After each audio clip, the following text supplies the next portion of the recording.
আসসালামু আলাইকুম everyone, welcome back to my channel. আজকে আমি আপনাদের তৈরি করে দেখাবো বুন্দিয়া। চেষ্টা করেছি খুব সহজভাবে বুন্দিয়ার একদম পারফেক্ট একটা রেসিপি শেয়ার করার জন্য।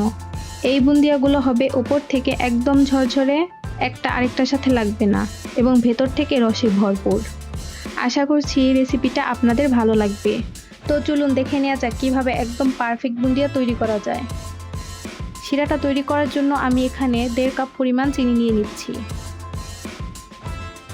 আর পানি নিচ্ছি 1/2 কাপ পরিমাণ, আর দিয়ে দিচ্ছি 4 থেকে 5টা এলাচ। এখন এটাকে মিশিয়ে জাল করে নিতে হবে।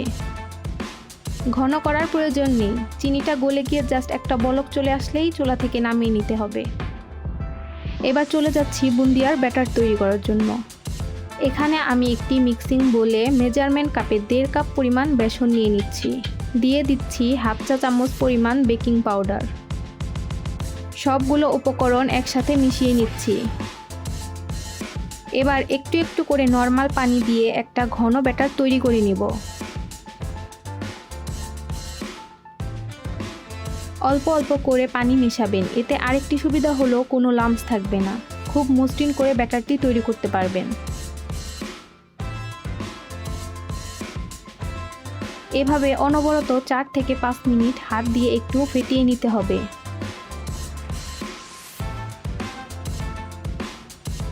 এর কারণে ব্যাটারটির মধ্যে এয়ার ক্রিয়েট হবে আর আস্তে আস্তে ব্যাটারটি একটু ফ্লপি হয়ে যাবে।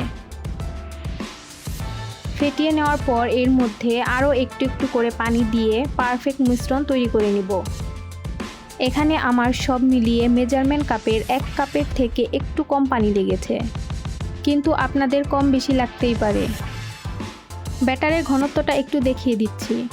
দেখুন, ওপর থেকে ফেললে নিচে পড়ার সঙ্গে সঙ্গে মিলিয়ে যাচ্ছে না।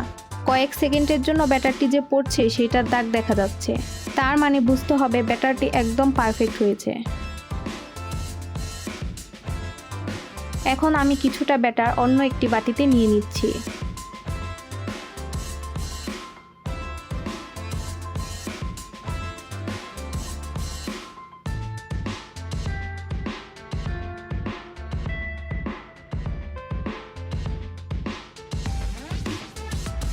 এখন এর মধ্যে দিয়ে দিচ্ছি রেড ফুড কালার। তারপর আমি একটি হ্যান্ড উইস্কের সাহায্যে এটা ভালোভাবে মিশিয়ে নিচ্ছি।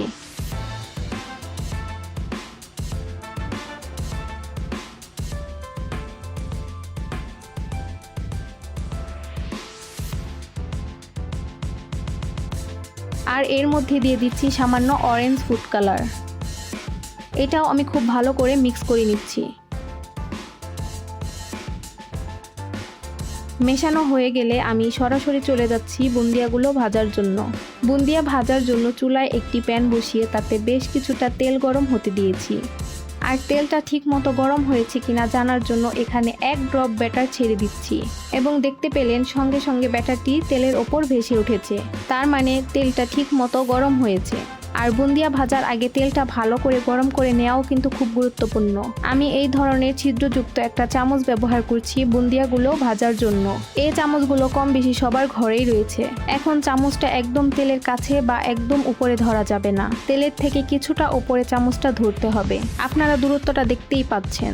তারপর আমি কিছুটা ব্যাটার চামচের উপর নিয়ে নিচ্ছি। একবারে অনেকগুলো দেওয়া যাবে না, অল্প অল্প করে ব্যাটার নিতে হবে, না হয় একটার সাথে আরেকটা লেগে যাবে। ব্যাটারটি চামচে দেওয়ার পর এগুলো ড্রপ হয়ে তেলে পড়বে আর ভেসে উঠবে। আপনারা ভিডিও দেখে নিশ্চয়ই বুঝতে পারছেন আমি কিভাবে কাজটা করছি। অনেক বেশি সময় নিয়ে ভাজতে হবে না, জাস্ট 1 মিনিটের মতো ভেজে তুলে নিলেই হবে। আমি এখন বুন্দিয়াগুলো তুলে নিচ্ছি। পরবর্তীতে আবার বুন্দিয়াগুলো দেওয়ার আগে চামচটা অবশ্যই ধুয়ে নিতে হবে। চামচে ব্যাটার লেগে থাকলে ঠিকঠাকভাবে ড্রপগুলো পড়বে না, তাই প্রতিবার বুন্দিয়া ছাড়ার আগে চামচ ধুয়ে নেওয়া জরুরি। এভাবে আমি সবগুলো বুন্দিয়া ভেজে নিব।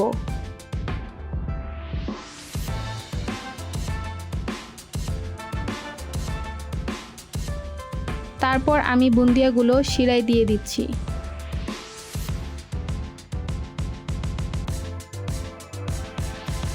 শিরায় দিয়ে আমি হালকা নেড়ে চেড়ে ঢাকনা দিয়ে চুলায় বসিয়ে রাখবো একদম লো ফ্লেমে 10 মিনিটের জন্য।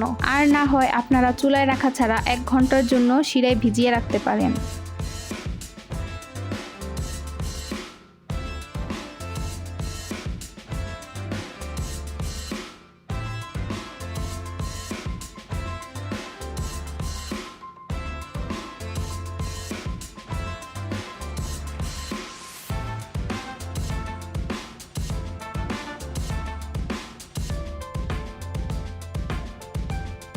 আমার বুন্দিয়াগুলো কেমন হয়েছে দেখিয়ে দিচ্ছি। যারা বুন্দিয়াগুলো সংরক্ষণ করতে চান তারা নর্মাল তাপমাত্রায় 3 দিন বাইরে রেখেই সংরক্ষণ করতে পারবেন। আশা করছি আপনাদের কাছে আমার আজকের রেসিপিটা ভালো লেগেছে। ভালো লাগলে ভিডিওটিতে একটি লাইক দিবেন এবং চ্যানেলটি সাবস্ক্রাইব করে পাশেই থাকবেন। আজকের মতো বিদায় নিচ্ছি। আল্লাহ হাফেজ।